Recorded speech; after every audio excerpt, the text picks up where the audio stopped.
बनारस की सुबह की तो कोई बात ही नहीं है, वो अपने आप में एक अजीब तरह की एक रौनक होती है। देखिए, मैं इस समय काशी में हूँ, बनारस में हूँ। अंतर्राष्ट्रीय जो क्रिकेट स्टेडियम है सिगरा चौराहे पे, उसके सामने हुई प्रधानमंत्री नरेंद्र मोदी ने उसका उद्घाटन भी किया था और तीसरी बार यहीं से जीत करके वो सांसद बने हैं, प्रधानमंत्री बने। उनके तीसरे कार्यकाल का ये पहला बजट है। हमारे साथ देखिए बनारस के ही लोग हैं, ये बुजुर्ग लोग हैं, जानकार लोग हैं, ये अपने नौकरी पेशा से हैं। इनसे ही जानते हैं कि क्या उम्मीद करते हैं सर आप, केंद्रीय बजट आने वाला है, क्या कहेंगे सर? वो भैया कोई उम्मीद नहीं है, कोई उम्मीद नहीं है। कुछ तो आएगा किसी के लिए? किसी के लिए कुछ नहीं आएगा, वो सिर्फ उनके अपने लिए आएगा। मैं और लोगों से जानना चाहता हूँ, सर क्या कहेंगे? सर क्या कहेंगे बजट के लिए? कुछ क्या क्या आप सोचते हैं? फैसल भी बताएंगे, डॉक्टर साहब बताएंगे। देखिए, अभी कुछ लोग बोलने से मना कर रहे हैं, मैं और कुछ युवाओं के पास जाता हूँ। आप देखिए, मैं लगातार ये कुछ लोग बैठे हुए हैं। भाई साहब, आज केंद्र सरकार का बजट आ रहा है, क्या सोचते हैं कि एजुकेशन है या महंगाई है, रोजगार, किसके बारे में क्या कुछ आप चाहते हैं, क्या कुछ हो? अभी तो हमको सोच ही नहीं, चाय पी लेने दीजिए थोड़ा। फिर भी आप सोचिए। सर अभी 100 को उठे हैं ना, थोड़ा सा रुक जाइए। राघवेंद्र आपके पास आ रहे हैं और हमारे साथ इस वक्त कोमल चंडीगढ़ से जुड़ी हुई हैं। इस वक्त सुबह सुबह लोग अपनी सुबह की शुरुआत करते हैं, लेकिन भविष्य की शुरुआत बजट के साथ होती है। कोमल, जरा बताइए वहां लोग क्या सोच रहे हैं इस बजट को लेकर? कैसा बजट हो कि उनको खुशी होगी, क्या उम्मीदें हैं उनकी? बिल्कुल, देखिए वित्त मंत्री आज बजट पेश करेंगी, लेकिन अगर घर की गृह मंत्री की बात करें जो किचन का बजट बनाती है, उन्हें क्या उम्मीदें हैं? काफ़ी उम्मीद तो लगा के बैठी है, लेकिन उनसे बात करेंगे। कुकिंग कर रही है आप सुबह सुबह और रेडी भी हो गई, ऑफिस भी जाना है, ऐसे में दिमाग में है कि बजट भी पेश होगा, बजट थोड़ी राहत लेके आए। बहुत एक्साइटेड है हम, because we are working people, so excitement हो रही है कि आज का बजट कैसा होगा। लेकिन निर्मला सीतारमण जी की इंटेलिजेंस पे और मोदी जी पे मुझे पूरी उम्मीद है कि वो पिछले सालों की तरह अच्छा बजट बनाएंगे। कोई चीज़ बढ़ती है तो कोई कम भी करेंगे ताकि हमारे घर बैलेंस रहे। आपको क्या उम्मीदें हैं? वर्किंग प्रोफेशनल है आप, कुकिंग भी कर रही है, एक रहता है कि जाना है, घर आना है, ऐसे में बजट से कितनी राहत चाहती है?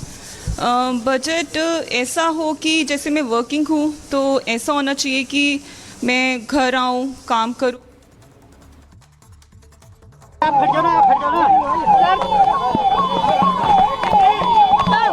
किस तरह का बजट रहने वाला है? मोदी जी का बजट सबका साथ सबका विकास के मंत्र पे आता है। निश्चित तौर पर उसके आधार पर किसी के लिए आ रहे हैं सर, कैसा बजट होने वाला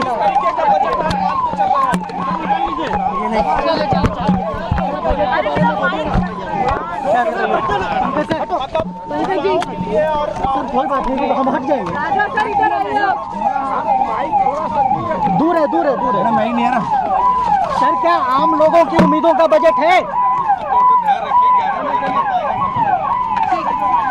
किसानों के लिए कोई स्पेशल स्कीम क्या कर दिया? किसानों के लिए कुछ स्पेशल स्कीम, किसानों के लिए सर, युवाओं के लिए 11 बजे से पता चल जाएगा। चलिए सर, हाथ तो हटाइए आप।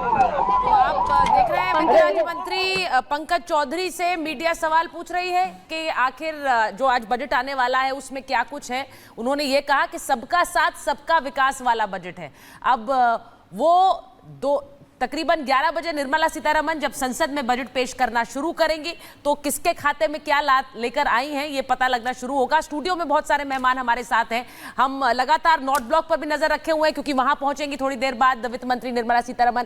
मास्टर चौराज हमारे साथ हैं, किसान नेता हैं, हमारे साथ प्रोफेसर अखिल स्वामी हैं, चंद्र प्रकाश जी हैं, वरिष्ठ पत्रकार हैं, प्रेम कुमार जी स्टूडियो में हैं। मैं एक बार मास्टर चौराज आपसे पूछ लूं क्योंकि उन्होंने शुरुआत में कहा, कुछ मीडिया कर्मी पूछ रहे थे किसानों के लिए क्या है, तो आपकी उम्मीद क्या है? बहुत से लोग पिछली बार भी उम्मीद कर रहे थे कि किसान सम्मान निधि बढ़ेगी, इस बार कहा जा रहा है वो हो सकता है।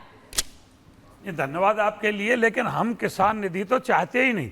अच्छा, क्या चाहते हैं? हम ये चाहते हैं कि आज खेती घाटे का सौदा हो रही है, खेती को लाभकारी कैसे बनाया जाए, क्योंकि फसलों की लागत बढ़ती जा रही है और फसलों का जो उचित मूल्य है वो किसान तक नहीं पहुंच रहा है। अभी आप कह रहे थे, मैंने तो नहीं सुना सबका साथ सबका विकास, लेकिन आपके कान में आ गया होगा। उन्होंने सवाल पूछा था, उसके जवाब में आपके कान में आ गया होगा। अभी किसान हमारा देश का 50 साल पीछे है। जब तक लोकसभा, विधानसभा और राज्यसभा में किसान सत्र कम से कम 5 दिन का नहीं चलेगा और उसमें किसानों पर चर्चा नहीं होगी कि खेती को लाभकारी कैसे बनाया जाए। आज खेती घाटे का सौदा है, क्योंकि बीमा का लाभ नहीं मिल पाता। वो ये है कि जब तक 70% फसल पूरी तहसील की खत्म ना हो जाए, जब तक किसान को लाभ नहीं मिल पाता बीमा का। और खेती पे जो लागत मूल्य बढ़ रहा है, दूध का रेट, जो पालतू पशु है उनका दूध का उचित रेट नहीं मिल पाता, तो इस पर गवर्नमेंट को बोनस देना चाहिए दूध पर। जो हमारे पालतू पशु हैं उनकी इलाज की व्यवस्था बेहतर नहीं है। गांव देहात से शिक्षा और स्वास्थ्य दूर हो रहा है। अभी आयुष्मान कार्ड है, अच्छी योजना है, लेकिन आयुष्मान कार्ड में भी ना तो सारे अस्पताल हैं और ना सारे इलाज हैं उसके अंदर, और ना ओपीडी है उसके अंदर। ज़्यादातर आदमियों को अपने पैसे से इलाज कराना पड़ता है। विशेष परिस्थिति में आयुष्मान का लाभ मिलता है, जबकि सरकारी अस्पतालों में और सरकारी स्कूलों में शिक्षा और स्वास्थ्य का बिल्कुल बंटाढार है। कुछ लोग कहते हैं रोटी, कपड़ा और मकान मूलभूत आवश्यकता है। मैं कहता हूं शिक्षा, स्वास्थ्य और रोजगार अगर है तो रोटी, कपड़ा और मकान तो अपने आप मिल जाएगा। देश के अन्नदाता ने कोरोना काल में भी देश की आर्थिक व्यवस्था को नहीं लड़खड़ाने दिया। जिस समय पूरा देश ठप था, उस समय किसान काम कर रहा था। लेकिन मैं शिवराज जी आपको यहाँ रोकूंगी। एक बात मैं समझना चाहती हूँ। देखिए, आप कह रहे हैं किसान 50 साल पीछे चल रहा है।